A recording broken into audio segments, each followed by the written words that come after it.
नमस्कार, स्वागत है आपका द एसबी न्यूज़ चैनल में। मैं हूं आपके साथ सोनम सेन। चलिए शुरुआत करते हैं आज की कुछ ताज़ा खबरों के साथ। नाबालिग लड़की ने फांसी लगाकर की आत्महत्या, तो परिवार ने उठाई जांच की मांग। मध्य प्रदेश के छतरपुर जिले में शहर के कोतवाली थाना क्षेत्र अंतर्गत एक नाबालिग लड़की के द्वारा फांसी लगाकर आत्महत्या किए जाने का मामला सामने आया है। लड़की का शव उसी के किराए के कमरे में लटकता हुआ पाया गया, जिसके बाद पुलिस ने शव बरामद कर पोस्टमार्टम कराते हुए जांच में लिया है। उधर लड़की के भाई ने संदेह जाहिर किया है कि उसकी बहन को उसी मकान में किराए से रहने वाले एक अन्य लड़के के द्वारा बुरी नीयत से पकड़ा गया था। लड़की के भाई को संदेह है कि उसकी बहन को आरोपी के द्वारा ही मारा गया है। कोतवाली टीआई अनूप यादव ने बताया कि प्रथम दृष्टया यह मामला आत्महत्या का प्रतीत हो रहा है, फिर भी पुलिस सभी बिंदुओं पर जांच करेगी। आइए देखते हैं ये खास खबर द एसबी न्यूज चैनल के लिए। Bureau report Chhatarpur.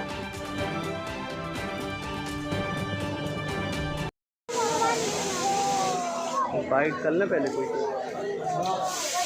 है? हाँ, हम और हमारा भाई और बहन 3 लोग रहते थे।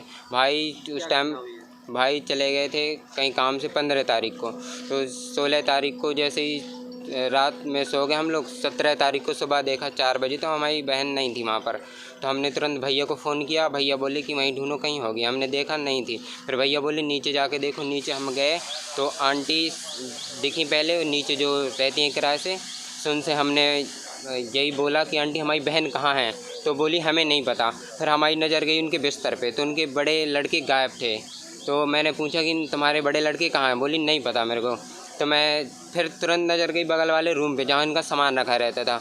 वहाँ पर अंदर से गेट लॉक थे। तो मैंने कहा आंटी ये गेट खुलवाओ। तो उन्होंने गेट खुलवाए, तो बहन हमारी और वो वहीं पर मिले हमको, और वो लड़का बिना कपड़ों के ही मिला। फिर उसी टाइम पे हमने अपनी बहन को जैसे ऊपर ले जाने मतलब ले जा रहे थे, तो उनने धमकी दी हमें कि अगर तुम कुछ अगर इसके अलावा करोगे या किसी से बताओगे तो हम तुम्हें मार देंगे। जान से ही मारने की धमकी दी थी। तो भैया बोले कुछ मत करो, तुम सीधे बहन को लेके ऊपर जाओ। तो हम ऊपर गए, बोले गेट लॉक कर लेना। और तो ये लोग पीछे से आए, गेट भड़बड़ाते रहे, हमने नहीं खोला। सुबह 4:30 बजे की बात है, तो गेट हमने नहीं खोला। हम पूरा दिन रूम के अंदर ही रहे। फिर जब शाम को भैया आए 8 बजे, फिर पूछा, तो बहन से प्यार से पूछते रहे। बहन ने सब बताया कि टॉर्चर करता है हमको, रात में मतलब आया था और कह रहा था तुम्हारे भाई को जान से मार देंगे अगर तुम नहीं चली हमारे साथ। तो बहन 14 साल की है, बहन थी हमारी, 8वीं क्लास में पढ़ती है। तो इसी डर के कारण वो चली गई। बस जब हमें पता चला तो हम सुबह देखा उसको 4 बजे बस नीचे गए, वही आंटी मिली, इसी अवस्था में मिले हमें। बस इसके आगे नहीं हम लोग। बहन ने क्या किया फिर? बहन ने मतलब कुछ नहीं, हमने पूछा बहन से, तो यही बता रही थी बहन कि मतलब ऐसे ज़बरदस्ती करता है। फिर हम लोग सो गए नाइट में। जब सो गए 11:30 बजे हम लोग सब सो गए थे, और सुबह 4 बजे जगे तो बहन गायब थी हमारी। तो मैंने फिर भैया से कहा, जगाया, भैया सो रहे थे, मैंने कहा भैया बहन गायब है। तो हम लोग वही शक था कि नीचे ही होगी। हम लोग फिर नीचे गए, लेकिन नीचे नहीं थी, नीचे ताला डला था। फिर हम लोग मकान मालिक को जगाया, मकान मालिक आ गए। फिर वहाँ पर देखा रस्सी, जहाँ कपड़े डले थे रस्सी नहीं थी।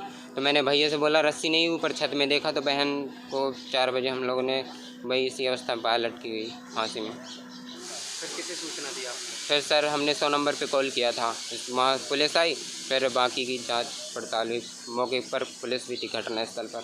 जांच कर रही है पुलिस। Yes sir. जिले के थाना कोतवाली अंतर्गत एक छोटी बच्ची ने आत्महत्या कर ली थी या सुसाइड कर लिया था। इसमें मर्ग जो है कल ही कायम कर लिया था, और जो परिवार के बयान हैं और जो स्वतंत्र साक्षियों के बयान हैं उसके आधार पर आगे की कार्रवाई की जा रही है। जो एफएसएल टीम है और जो डॉक्टर्स या चिकित्सक राय है, विधिक सलाह है, उसके आधार पे जो विधि सम्मत कार्रवाई होगी उसको हम लोग सुनिश्चित करेंगे। सर आरोपी का सब कुछ पता चल सका है, कौन है क्या? जी, अभी तक की जो स्थिति है वो यही सामने आई है कि एक बच्ची है जिसने आत्महत्या की है, और साक्ष्यों के आधार पे, तथ्यों के आधार पे जो भी चीज़ निकल के आती है उसी हिसाब से आगे कार्रवाई सुनिश्चित की जाएगी।